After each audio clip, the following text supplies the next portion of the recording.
I knew something had shifted the moment my daughter looked at me and said, "We need your house for the children." Not asked, not wondered, declared. In that instant, I stopped being a mother and started becoming a future asset. What hurt was not the house itself, but the quiet assumption that my life could be reorganized without me. I had raised her to be strong.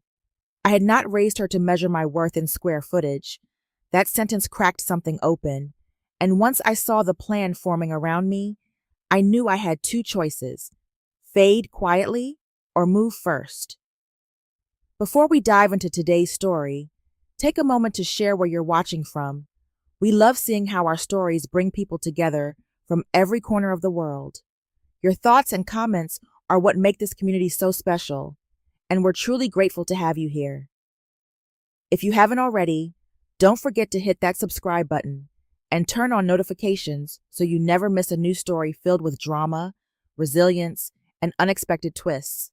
Now, settle in, get comfortable, and maybe grab your favorite drink because this is a tale you won't want to miss. Let's get started. My name is Eleanor Whitman. I am 68 years old, a retired high school history teacher, and I have lived beside Moosehead Lake in the state of Maine for 35 years. I have been a widow for 12 of those years. When my husband, Thomas, died of pancreatic cancer, the house did not feel empty. It felt anchored. It felt like the one thing that still knew me exactly as I was. The house is cedar-sided with a wide wooden porch that faces the water. In October, the maples burn red along the shoreline, and the lake turns the color of polished steel at dawn.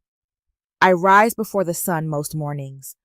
I brew coffee in a simple enamel pot and step outside barefoot, even when the boards are cold.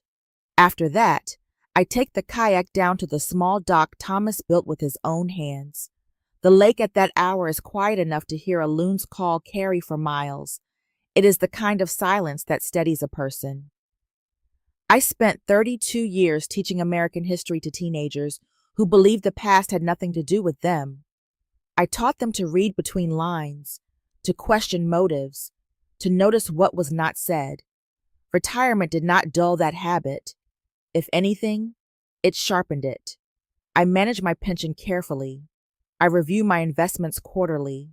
I pay my property taxes on time. Independence is not a slogan to me. It is a routine. The house increased in value after the pandemic, when people from cities began searching for open water and space. Real estate listings around the lake disappeared quickly, and neighbors whispered about bidding wars. I listened but did not participate. To me, this house is not inventory. It is the place where my daughter learned to swim, where Thomas and I argued about paint colors, where I sat on the porch steps the night after his funeral and decided I would not sell simply because it hurt.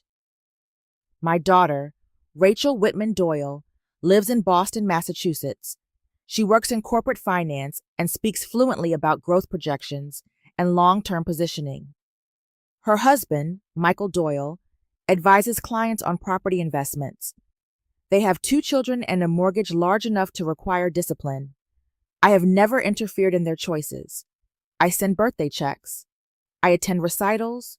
I remain careful not to weigh in on their finances.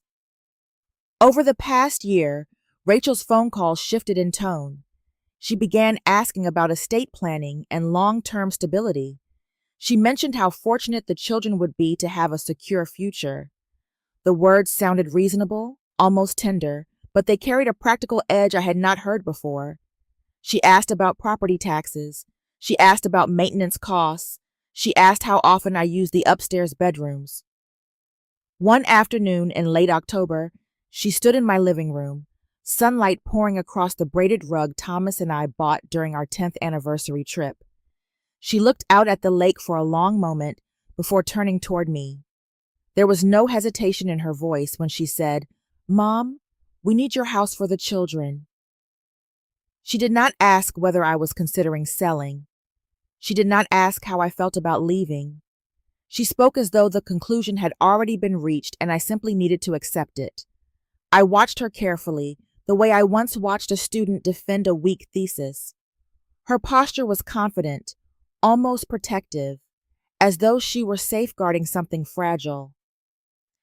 In that moment, I understood something subtle but significant.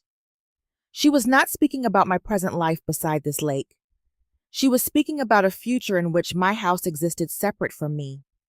I have taught history long enough to recognize that every transfer of power begins with a reasonable story, and this was the beginning of one. If you are still watching and you felt that first crack when the words, "We need your house," were spoken, comment number 1 below so I know you are with me. Now, let's move into what happened next, because that sentence was only the beginning. After Rachel said they needed my house for the children, there was no immediate argument. We cleared the dinner plates. We discussed the weather. She hugged me before driving back to Boston. On the surface, nothing fractured, yet the air inside the house felt subtly rearranged, as though furniture had been moved an inch to the left while I was not looking. Over the next few weeks, Rachel visited more frequently. At first, I interpreted it as attentiveness. Then I noticed the pattern. Her questions shifted from memory to mechanics. She asked about my homeowner's insurance coverage limits. She wanted to know the annual property tax assessment and whether I had appealed it recently. She inquired about my will, specifically when I had last updated it and who was listed as executor. The tone was efficient, almost rehearsed. Michael began accompanying her on these visits. He moved through the house with a professional gaze, pausing at the window frames, inspecting the stone fireplace, asking about the age of the roof shingles. He mentioned phrases like equity potential and asset optimization, as though my living room were a portfolio summary rather than a place where Thomas and I once hosted Thanksgiving dinners.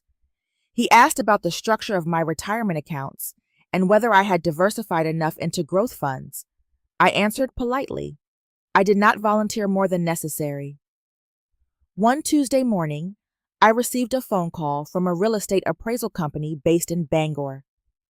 The representative explained that an evaluation of my property had been requested and they were confirming a date for access. I told her I had not requested any appraisal. She hesitated and said the inquiry had come from a family contact. When I called Rachel, she described it as informational, something to help them understand future options. Informational is a gentle word for valuation. A week later, I received an automated email reminder for a medical appointment labeled routine cognitive screening. The clinic listed Rachel as the scheduling contact. I stared at the screen longer than I cared to admit. When I called her, she said it was a standard precaution, something responsible families did early. She framed it as protection, not implication. Still, the appointment existed without my consent. During their next visit, Michael placed a folder on the kitchen table. Inside was a sample financial power of attorney document. He described it as temporary and preventive, explaining that it would streamline decisions if I ever became overwhelmed. The word overwhelmed lingered in the room. I have managed classrooms of 30 adolescents during exam season. I have navigated hospice care and estate paperwork. I am not easily overwhelmed. The sentence that settled deepest came from Rachel as she stood by the sink rinsing her coffee mug. She said they should handle these matters while I was still sharp. She did not mean to sound dismissive. She sounded pragmatic. That is what made it more unsettling. Sharp implies a timeline, a comparison between now and some anticipated dullness. I did not raise my voice. I did not accuse. I listened. I cataloged. I watched how quickly reasonable language can align into something structured. Planning became coordination. Coordination edged toward control.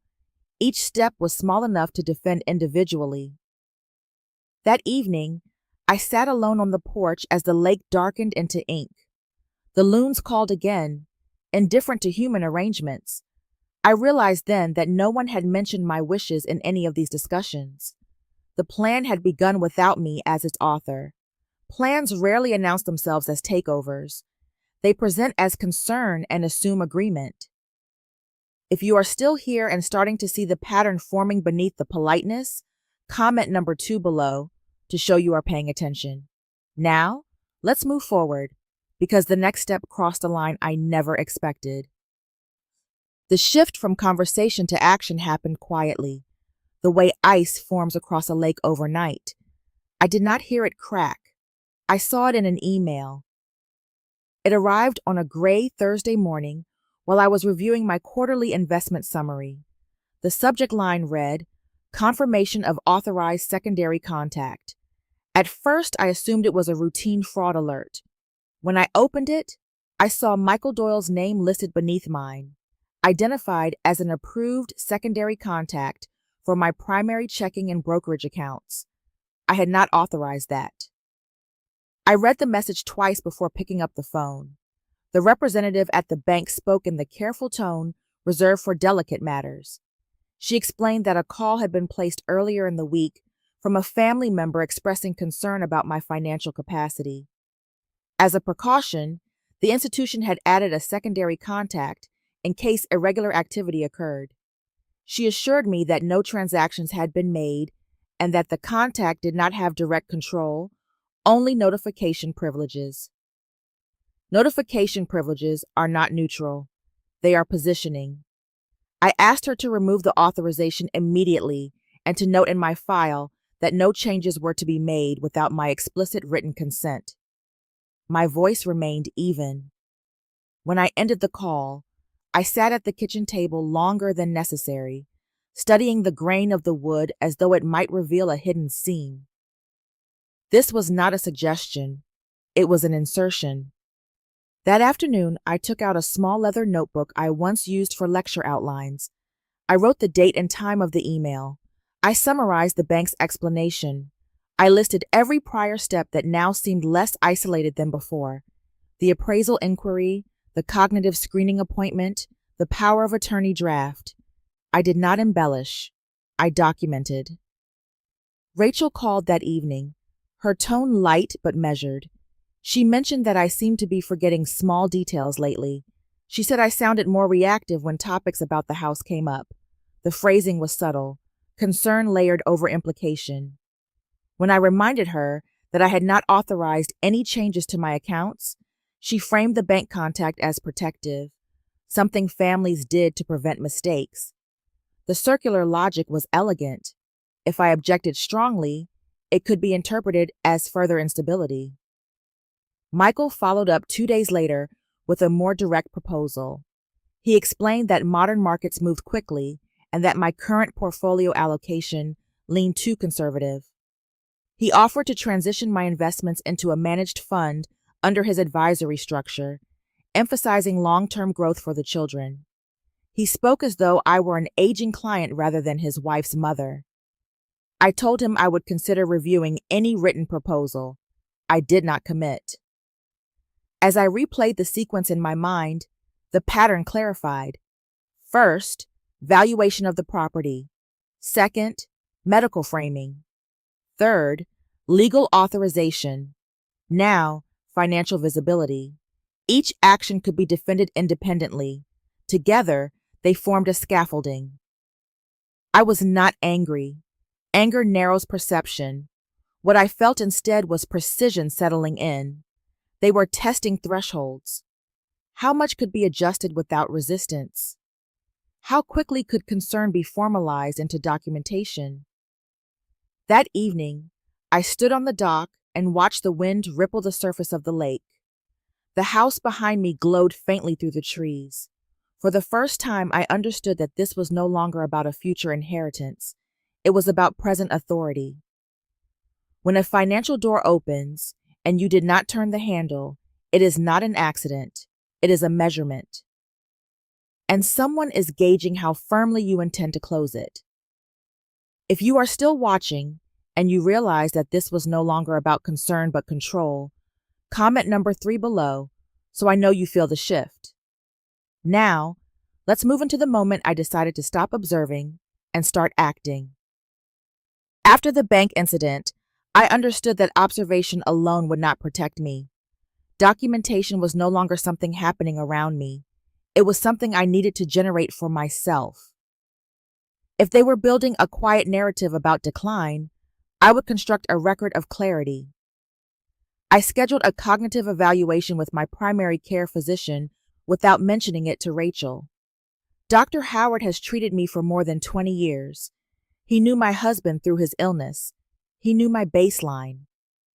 The appointment took place on a bright Monday morning, the kind of clear autumn day when the sky over Maine looks rinsed and sharpened. The examination was thorough, but unremarkable. Memory recall, pattern recognition, attention tests, simple problem-solving exercises. I answered calmly. I named presidents in reverse order. I remembered 5 unrelated words after a time delay. When Dr. Howard finished reviewing the results, he smiled in the restrained way physicians do when they want to reassure without dramatizing. He told me there were no indicators of cognitive impairment. My responses were consistent with a healthy adult in my age group. He asked if I was experiencing unusual stress. I said I was managing a family disagreement. He nodded, printed the assessment summary, and handed it to me. The paper felt heavier than its weight. I did not schedule the evaluation to win an argument. I scheduled it because guardianship cases hinge on medical opinion. I had spent enough years teaching American institutions to understand how authority functions. Courts rely on records. Records outlast emotions. When I returned home, I began organizing my files with a discipline I had not needed before. I printed bank statements and investment summaries. I downloaded transaction histories. I created both digital and physical copies. One set remained in my home office. Another I placed in a small fireproof lockbox that I moved to a safety deposit box at a different bank branch in Bangor. Separation reduces vulnerability. Then I searched for an attorney who specialized in elder law but did not practice in my immediate county.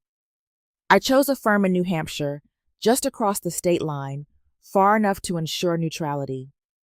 During our consultation, I laid out the sequence: the appraisal inquiry, the medical appointment scheduled without consent, the power of attorney draft, the unauthorized secondary contact on my accounts.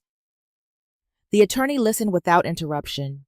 He explained that a guardianship petition requires evidence of diminished capacity and a demonstration that financial or personal safety is at risk.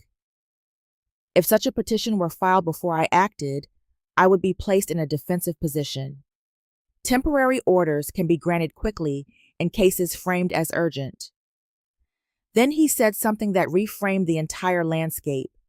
If there is no asset requiring protection, there is less urgency for intervention. Guardianship often revolves around control of property. Without property at stake, the argument weakens. They cannot control what does not exist. The sentence did not feel dramatic. It felt mathematical. On the drive back to Moosehead Lake, the pine trees lining the highway appeared unchanged, yet I saw them differently. For decades, this house represented stability. Now, it was leverage in someone else's strategy. Selling had not crossed my mind before as an act of defense. It had been something widows did reluctantly or families discussed at funerals. But the idea settled in with unsettling clarity. If they were constructing a case around my supposed decline, I could respond not with denial, but with decisiveness.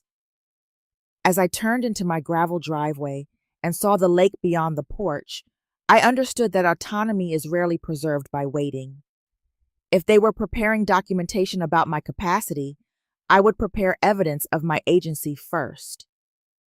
If you are still with me and wondering whether I would confront them or stay silent, comment number 4 below to let me know you are invested.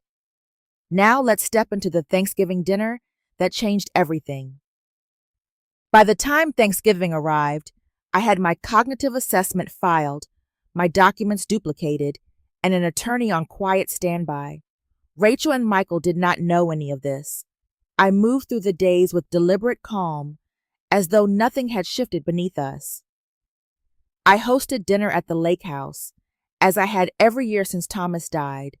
The dining table was extended with its extra leaves. The china we received as a wedding gift sat polished and precise beneath the chandelier. Outside, the shoreline had surrendered most of its color, bare branches sketching thin lines against the gray water. Inside, the house smelled of sage stuffing and roasted turkey. Rachel appeared relaxed, attentive to the children, affectionate in a way that might have convinced a stranger that no tension existed. Michael helped carry dishes from the kitchen, steady and courteous, yet I sensed orchestration. Certain glances passed between them, brief and confirming. After dessert, when the children were distracted with a board game on the rug, Rachel retrieved a leather portfolio from her tote bag. She placed it on the table in front of me and opened it with care. The top page read, Family Asset Transition Plan, in bold, centered type. The formatting was professional, the language formal. She explained that they had taken the liberty of outlining a phased approach to property management. The document proposed transferring partial ownership of the lake house over time to ensure stability for the children. It included provisions for financial oversight in the event of observable decline. It referenced periodic evaluations by licensed professionals to assess my decision-making capacity. The phrases were clinical and precise, softened by words like safeguard and continuity. I turned the pages slowly. There were timelines, contingencies, even suggested tax strategies. Michael leaned forward and clarified that early planning prevents complications. He added that, if necessary, they would pursue a formal evaluation to avoid uncertainty. The statement was delivered evenly, not as anger, but as procedure. Before dinner, I had slipped my phone into the pocket of my cardigan and activated the recording function. It rested there quietly now, capturing every measured syllable. I did not interrupt. I did not raise my voice. I asked a few clarifying questions, each one neutral enough to keep them speaking. At one point, Michael described the house as underutilized capital.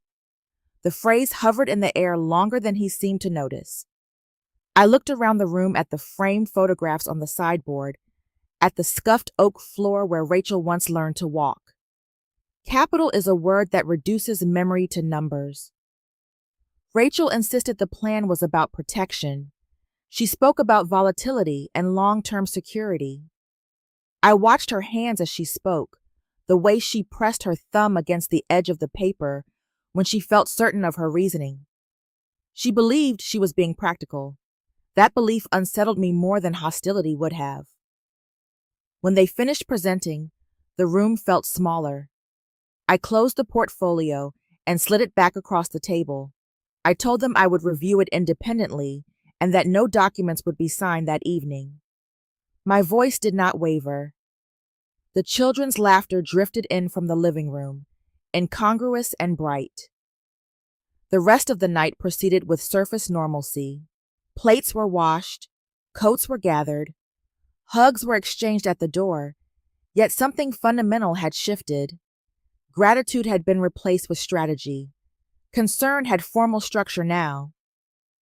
After their car disappeared down the dark road, I stood alone in the kitchen, the recording still saved on my phone. I understood with clarity that this was no longer about inheritance. It was about control framed as responsibility.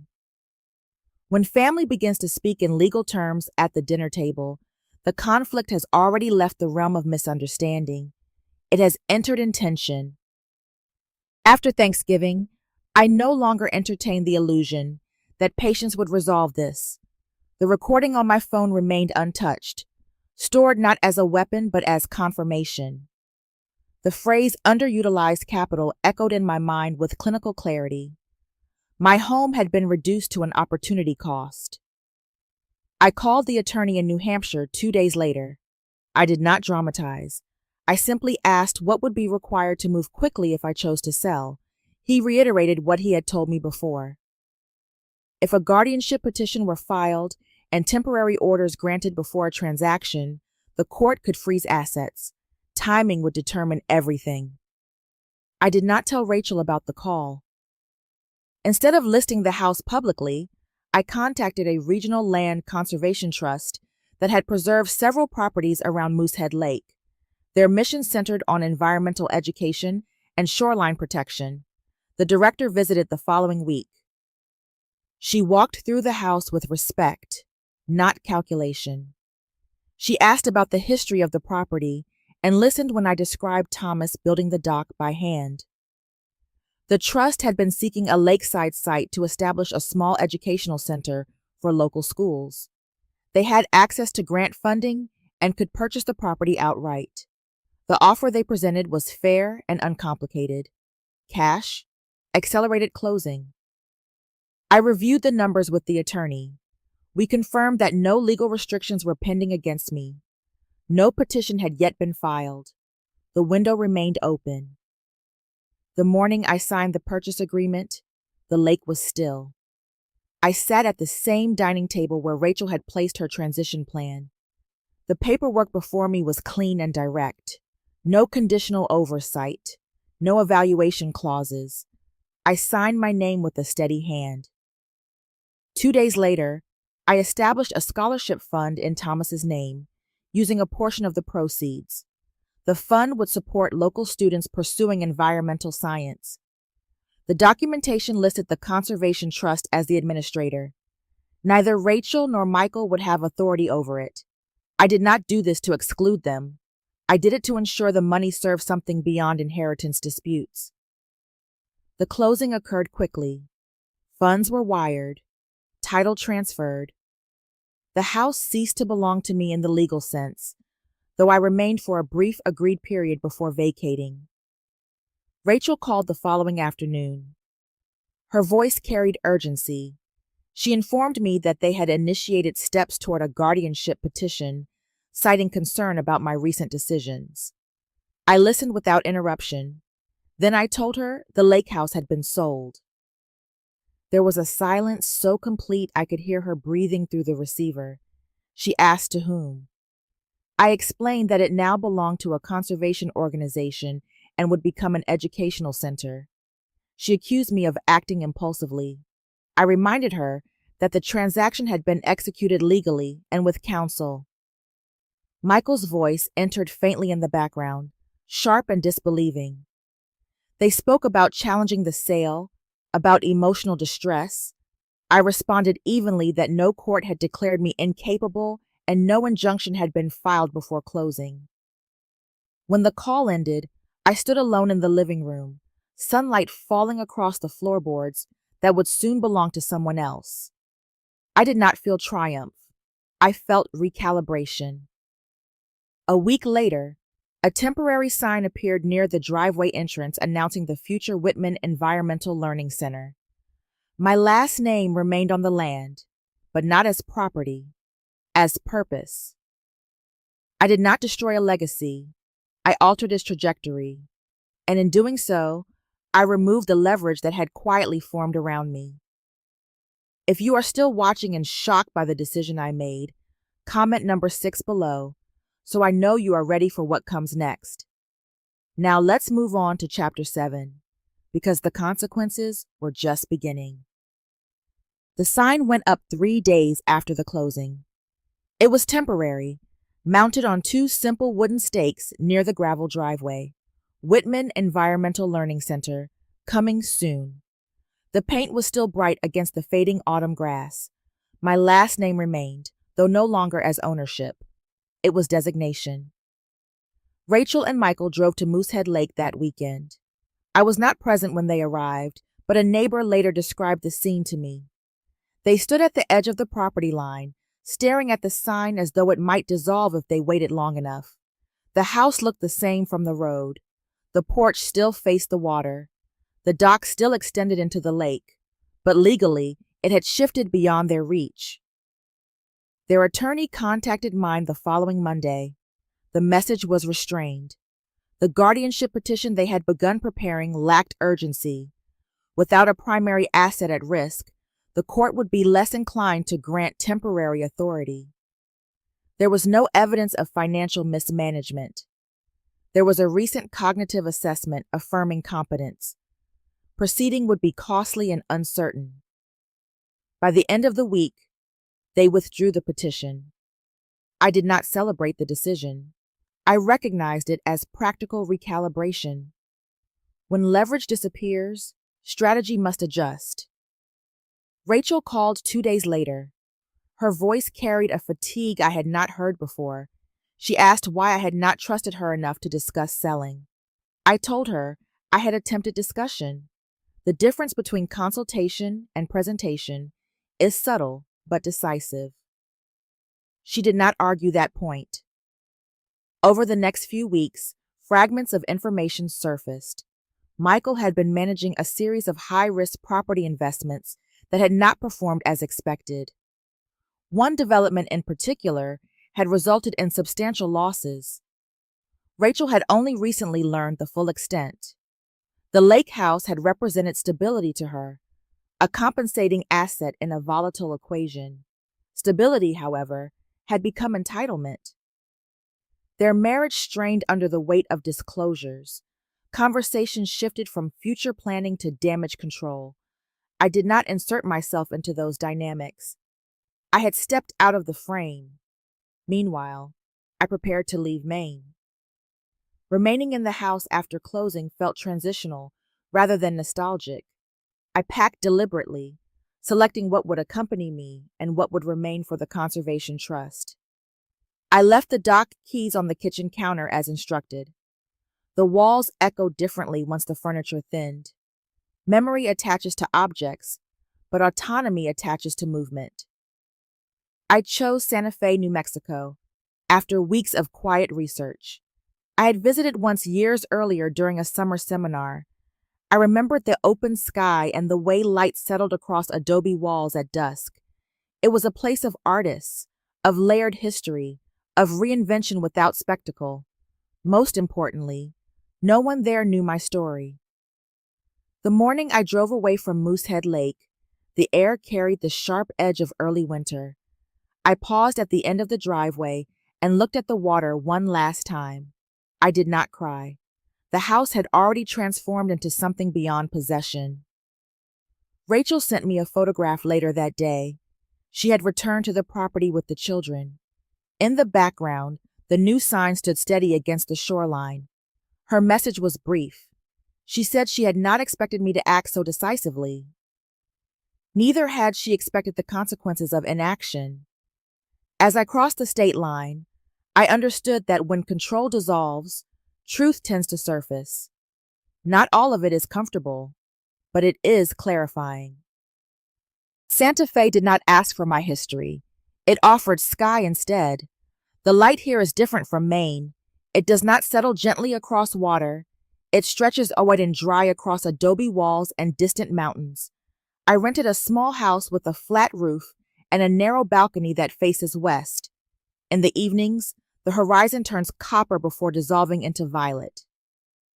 By the time I unpacked my books and placed Thomas's photograph on a simple wooden shelf, the guardianship petition had been formally withdrawn. The legal tension had receded, but the emotional residue remained. Silence between Rachel and me lasted several days before she called. Her voice was not sharp. It was tired. She did not begin with accusation. She began with a question about whether I had settled in. I answered plainly. We did not reference the petition immediately. The avoidance felt fragile. Eventually, she said they had stepped back from the legal process because it would not succeed. The house was no longer part of the equation. I told her that the sale had been completed lawfully with independent counsel before any filing occurred. I did not raise my voice. I did not apologize. The next morning, I sent her scanned copies of my cognitive evaluation and confirmation of the property transfer. The documents were clinical and unemotional. They demonstrated competence more effectively than any argument could. I did not send the recording from Thanksgiving. I kept that for myself. Protection does not require exposure. Later that week, we spoke again. I explained that no one would be added to my financial accounts as a secondary contact. There would be no power of attorney granted under pressure or implication. I would manage my own investments. If assistance were ever needed, it would be initiated by me, not assumed by others. I said these things without hostility. Boundaries do not require volume. Rachel did not contest the points. She admitted that she had trusted Michael's assessment of risk without examining his motives closely enough. She acknowledged that the investment losses had frightened her. The lake house had felt like insurance against uncertainty. She did not frame it as entitlement, but the undertone was visible. She did not offer a sweeping apology. Instead, she said she had believed she was protecting her children's future. I replied that protecting one future cannot require erasing another. The silence that followed was not defensive, it was reflective. In the weeks that followed, our conversations changed in texture. She no longer used phrases about sharpness or evaluation. She asked about my new neighbors. She asked what the desert smelled like after rain. The shift was subtle, but structural. I was no longer positioned as a risk factor to manage. I was a person with a life independent of her projections. I did not mistake this for complete reconciliation. Trust, once strained through legal language, does not return untouched. But respect began to reappear in small increments. She listened more than she corrected. I answered more than I withheld. One evening, I stood on the balcony as the sun lowered behind the Sangre de Cristo Mountains. The air cooled quickly, carrying the scent of dust and sage. I understood that freedom can coexist with distance. The house in Maine had changed form. My relationship with Rachel had changed structure. Reconciliation does not begin with dramatic forgiveness. It begins when boundaries are no longer challenged, and for the first time in months, mine were being observed. If you are still here and feeling the weight of what boundaries really cost, comment number 8 below to stay with me until the end. Now let's move toward the final outcome of this story. By the time winter settled over northern New Mexico, my life in Santa Fe had acquired its own rhythm. The mornings began with a thin line of light sliding across the adobe walls, not the mist rising from a lake, but a dry brightness that made the air feel newly made. I enrolled in a local art class focused on the layered history of the Southwest. Clay under my fingernails replaced pine needles on my porch steps. I volunteered twice a week at the community library, shelving books and recommending historical biographies to retirees who lingered in the aisles. No one there measured my competence. They asked for my opinion. The absence of scrutiny was almost physical. I no longer felt the need to document my clarity or guard my accounts against quiet additions. My finances were structured cleanly, my investments stable. The scholarship fund in Thomas's name began awarding its first small grants to high school seniors interested in environmental science. Occasionally, I received a letter of thanks forwarded through the Conservation Trust. The lake house had changed form, but its shoreline still served a purpose. Rachel's life, meanwhile, was undergoing its own restructuring. The financial losses Michael had concealed became impossible to ignore. The marriage strained under disclosures that had less to do with the lake house and more to do with trust. Eventually, she told me they were separating. Her voice carried a steadiness I recognized from my own earlier resolve. She did not dramatize. She described it as a necessary correction. We began speaking more regularly after that. The tone was no longer defensive. It was exploratory. She asked how I chose Santa Fe. I told her about the sky and the way distance can clarify intention. She admitted she had equated security with possession. I admitted I had equated silence with harmony for too long. In early spring, Rachel flew out to visit. I met her at the small regional airport. She looked thinner, less certain, but also less rigid. We drove through the city in my modest sedan, passing galleries and sun-baked courtyards. The house I rented was smaller than the lake property by any metric. A single story, 2 bedrooms, a courtyard with a rusted iron bench. She stood in the doorway and looked around carefully, as though recalibrating her expectations. There were no appraisals here, no valuations, just books stacked on a low shelf and clay bowls drying near the window. At dinner that evening, after a long pause that felt earned rather than strained, she said she had believed I would eventually give in. The statement was not accusatory. It was reflective. I told her I had believed she understood me better than that. We did not elaborate. Some truths do not require expansion. We walked later along a quiet street where the mountains turned lavender at dusk. The conversation shifted toward practical matters, co-parenting schedules, the children's adjustment, the possibility of her returning to school for additional certification. She spoke about independence without referencing inheritance. The language had changed. Our relationship did not return to its previous shape. It evolved into something less hierarchical and more deliberate. She no longer framed my decisions as temporary or contingent. I no longer felt the need to defend them preemptively. That night, after she fell asleep in the guest room, I stepped outside into the cool desert air. The sky above Santa Fe is wide enough to remind a person of scale. I did not miss the lake with aching nostalgia. I carried it differently now, as experience rather than possession. I did not lose a home. I redefined it. It has been a full year since Rachel stood in my living room in Maine and told me they needed my house for the children. When I revisit that moment now, I do not feel the sharp edge I once did. I see it as the first visible stone in a path that had been forming quietly beneath us. The appraisal request, the medical appointment scheduled without consent, the unauthorized secondary contact on my accounts, the power of attorney document presented as precaution, the Thanksgiving folder labeled transition plan. Each step was rational in isolation. Together, they formed a narrative in which my competence was conditional. I could have argued more loudly. I could have insisted on trust as proof. Instead, I chose documentation. I chose timing. I chose to act before a court could be asked to decide who I was. Selling the lake house was not an emotional outburst. It was the most deliberate decision of my life. I did not sell it to spite my daughter. I sold it because it had become leverage. When something you love turns into a bargaining chip in someone else's calculation, the only way to reclaim dignity is to remove the chip from the table. The Conservation Trust now runs environmental workshops for local students where my kitchen once stood. The scholarship fund in Thomas's name continues to grow slowly. The land remains protected. The children visit sometimes and send photographs of field trips near the shoreline. The house changed form. It did not vanish. Rachel and I speak every week.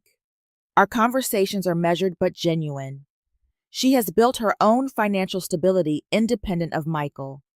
She asks for advice occasionally, and sometimes she offers it. We do not revisit the guardianship petition. It sits in our shared history as a boundary marker. What I understand now is that estate planning is not the same as surrender. Concern is not the same as control. Guardianship, though designed to protect, can become a mechanism of quiet erasure when fear and money intertwine. I was never declining. I was being repositioned. There is a particular vulnerability attached to aging in this country. You become the subject of discussions framed around efficiency and security. Words like oversight and optimization can disguise a shift in authority. I refuse that shift, not with anger, but with clarity. I stand on my balcony in Santa Fe most evenings as the sun lowers behind the mountains. The sky expands in colors that do not require ownership. The house here is modest. The rooms are smaller, but every decision within these walls begins and ends with me. I am not an asset waiting to be allocated. I am not a future inheritance to be managed. I am a woman who made a choice when it mattered. I did not win against my daughter. I did not defeat a system. I exercised the authority to decide the course of my own life. And at 68, that authority is everything. Every life reaches a moment when silence becomes surrender and action becomes clarity. Autonomy is rarely taken in a single dramatic act. It erodes quietly through assumptions, through well-intended control, through the belief that age equals fragility. Yet dignity does not retire. The right to choose does not expire with gray hair or softened footsteps. A home is not defined by square footage or market value, but by the freedom to decide when to stay and when to leave. Sometimes strength looks like holding on. Sometimes it looks like letting go before someone else decides for you. True stability is not ownership. It is self-authority.